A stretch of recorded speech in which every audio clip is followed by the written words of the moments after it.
में आपका स्वागत है और मैं हूं आपके साथ तनु शर्मा। खबर है जिला मऊगंज की। गरीब बुजुर्ग की सांसें सिस्टम ने छीन ली। मऊगंज में इलाज की जगह मिली बेरुखी, संवेदनहीनता और लापरवाही। न एम्बुलेंस आई, न इलाज मिला। डॉक्टर ने हाथ झाड़ लिए, कहा यह हमारे बस की बात नहीं, हनमना जाओ। और इसी बेरहम तंत्र ने ले ली एक जिंदगी। यह कोई सामान्य मौत नहीं थी, यह सिस्टम की असंवेदनशीलता से उपजी दर्दनाक त्रासदी थी। 60 वर्षीय अशोक सिंह जिंदगी की आखिरी लड़ाई लड़ रहे थे, लेकिन उनकी सबसे बड़ी दुश्मन बीमारी नहीं बल्कि सरकारी तंत्र की नाकामी बनी। 108 एम्बुलेंस को सुबह 9 बजे कॉल किया गया, 2 घंटे तक कोई मदद नहीं पहुंची। 11 बजे जवाब मिला, 2 घंटे और लगेंगे।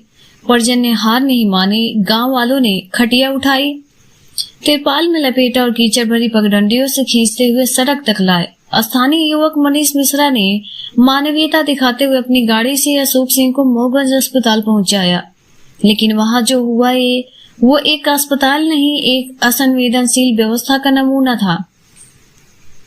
डॉक्टर ने देखना तक मुनासिब नहीं समझा। कहा गया टीबी का केस है, हनमना जाना पड़ेगा। यहाँ कोई धर्मशाला नहीं चल रही, न प्राथमिक इलाज, न भर्ती, न रेफर पर्ची, बल्कि डॉक्टर ने परिजनों को धमका दिया, पर्ची फाड़ दूंगा। परिजनों ने डॉक्टर पंकज पांडे पर गंभीर आरोप लगाए हैं।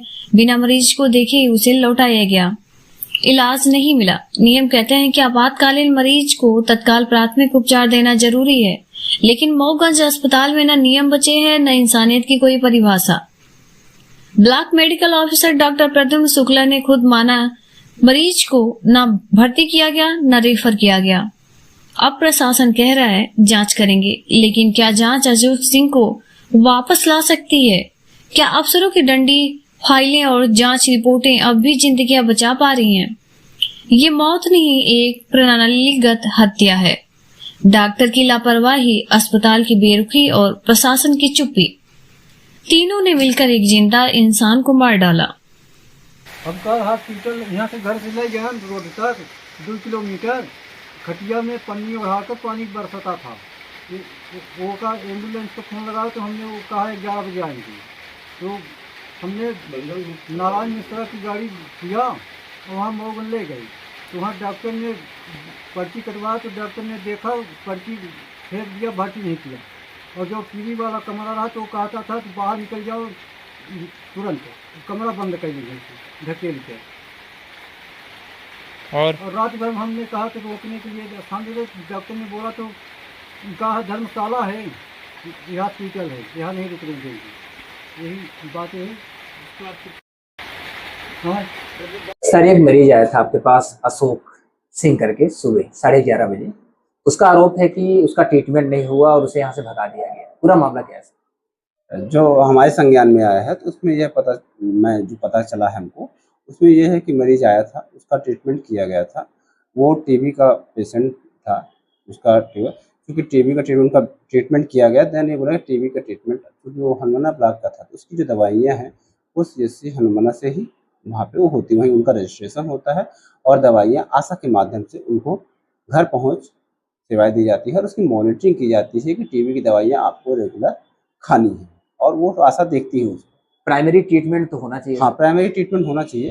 मेरे ख्याल से जो पर्ची आपने दिखाई है ओपीडी उससे प्राइमरी ट्रीटमेंट हुआ है। फिर भी मैं उसको दिखवाता हूँ कि क्या उसको एडमिट करने की स्थिति में था तो उसे एडमिट क्यों नहीं किया गया।